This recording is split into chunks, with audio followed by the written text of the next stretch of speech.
today. So while that beast is warming up, we got something super exciting to show you today. This has been in the making for years now. I've always dreamed of having one of these, and we finally have it. I've been talking about this for... She just died again. Son of a... Come on, man.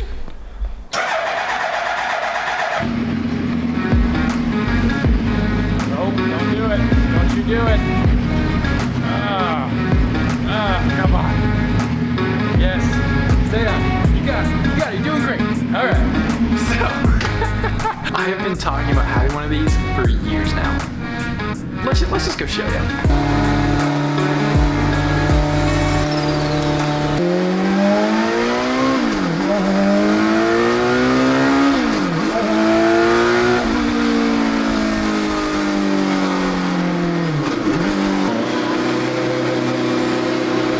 That is right, all right, ladies and gentlemen. We have an official play cave.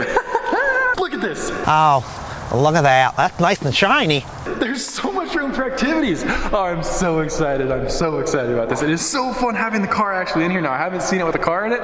Looks so much better, obviously, because that's what we got it for. I'm so excited to have this space because the channel name actually makes sense now. I've been kind of insecure about the name this entire time. Play Cave TV, what the heck's a play cave? No one knows, right? Because it's our own name we made up. So this is a play cave. Designated space, basically a fantasy factory, as you all probably know that term. It is a man cave for play, right? It's a space that supports our play in life, because play is important. Without play, we would all go crazy. So, Play Cave TV, here we are. I think I might want to get like a huge mural that says Play Cave TV up there.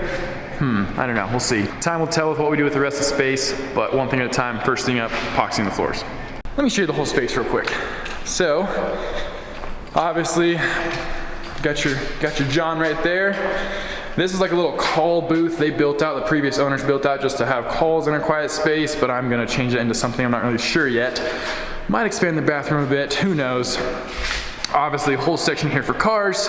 And then there's so many other things we wanna do. Like it'd be cool to have a gym in here, it'd be cool to have maybe a sauna, maybe a little hot tub. I don't know, the sky's the limit. Also, we're gonna have a theater. Let me show you the freaking one of the coolest parts. So you climb Mount Everest and stairs here. Real quick, guys, what? So I'd love your ideas. What would you guys do if this was your space? I'm trying to figure out the overall vibe and what we're going for. I wanna get work started on this thing ASAP.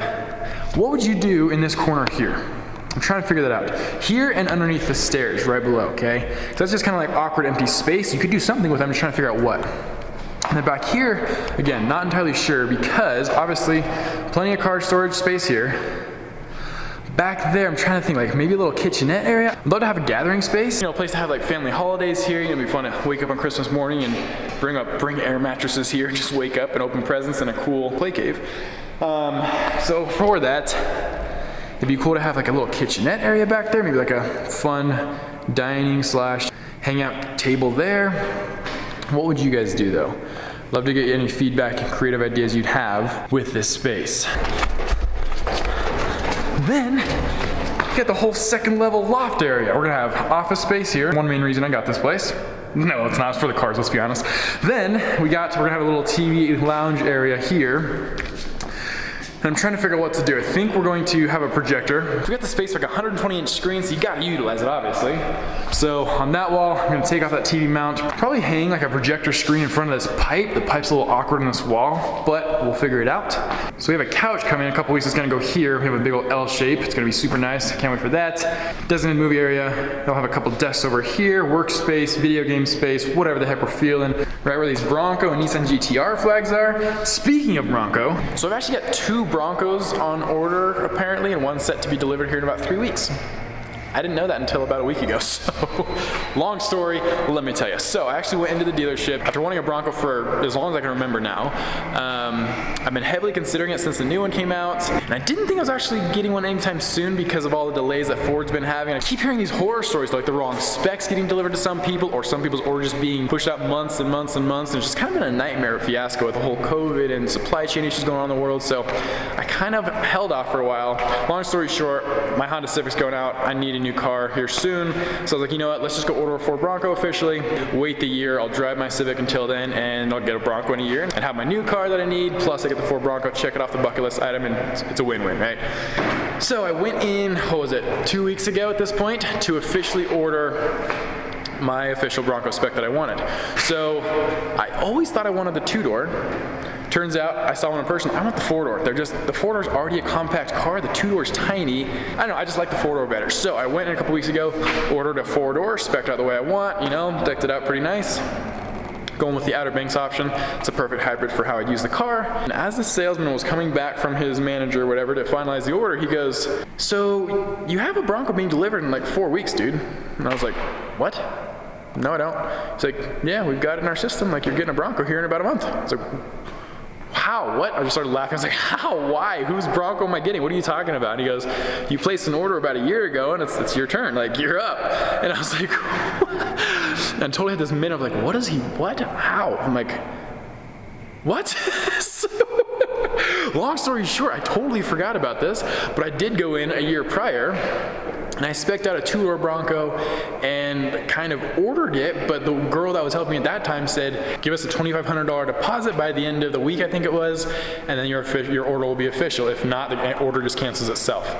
I never gave a deposit, and their system just processed my Bronco, and here we are getting a Bronco in about a month, or I guess a couple weeks now. So, yeah, problem with that, I would be stoked, except the problem with that is it's not the spec that I want anymore. It's a 2-door, not a 4-door. So I'm just like, okay, what the freak? So I'm gonna buy it. I'm gonna just go through with it because the car market's absolutely absurd right now, so I might be able to sell it from day one. So that's my plan. I'm gonna test drive it for a week or two, just get a feel for it and see if I made a good choice in ordering a 4-door. But I'm gonna sell this one. So if any of you want a Ford Bronco without waiting on the year wait list, hit me up. So aside from buying the space just to cross off the bucket list because I've always wanted one, and why not? We've also got a lot of cars coming, a lot for me at least. So got the 2 Broncos I told you about, be selling one, got the 2 Sierra cars. I'd really like to have an Ariel Atom one day. The Sierra cars, I love them to death, no regrets there whatsoever. However, contemplating possibly selling one of them. I will always keep one at least. They're amazing machines, but it just doesn't make sense to have 2 in the way I thought it would. In terms of, I bought it for friends to come join in for drives and past clients, build my business, and make fun YouTube videos with other YouTubers and whatnot, which we have done a couple with. But it's just such a technical car, it does not make as much sense as I thought it would, unfortunately. So it's just like, I can't invite past clients or just friends that don't really know cars very well because it's like such a process to learn. I mean, let me say it better. They're easy to use. If you know how to use stick shift, just a sequential gearbox, it's even easier than a normal stick shift car. So it's not hard at all, but just the time it takes to teach someone and make sure they're safe in the car, I need a designated like racetrack to take people around. So hey, go practice with the shift or go practice with the clutch, get a feel for the car before you're on the open roads. Right now I just invite friends over like, hey, come drive. And it's like we're on the open roads and I'm thinking like, okay, this is not safe for them. So they're probably overwhelmed. So it's not as fun as it could be if it was just like a get in and go kind of thing, right? But that's what makes them so fun, is the fact they're not just get in and go like a razor. They're way more cool. They're race cars, right? So a little bit of a predicament there I'm trying to figure out. Whereas for my intended purpose, I think like an Ariel Atom, where I can just have someone come jump in the side passenger seat with me, or I can sit beside them, teaching them to drive the car, is more feasible, whereas getting them in their own race car by themselves, not knowing how to do it's just like a little sketchy. So, might be selling one. If any of you are interested, reach out to me, DM me. I'm still contemplating. Anyways, so as of now, 2 Broncos, 2 Sierras, 1 Bronco will be sold. Civic, probably sell that once I get the Bronco. And then I also have, not told you guys this yet, I've got a Z06 on order. Basically, in the past couple weeks, I've just been like, you get an order, and you get an order, and you get an order, ordering multiple cars. I'll actually order the Bronco and the Z06 in the same day. So my thought process is like, yes, I feel like the ultimate consumer with multiple purchases. I'm like, hey, what am I doing? Make sure I'm investing, be smart. However, with supply chain issues, as mentioned before, everything's on back order. Everything's taking forever. So I'm like, okay, just put these orders in, get your spot in line, essentially, and figure it out by then. Or if I'm not ready to buy the car at that point when it actually is my turn in line, then sell my spot or sell the car and figure it out. In worst case scenario, you lose a $1,000 deposit. It's not a big deal at all. So that's my thought process with everything. We'll see how it all works out. Regardless, we got the space if we do decide to buy all the cars, and I could not be more excited about it.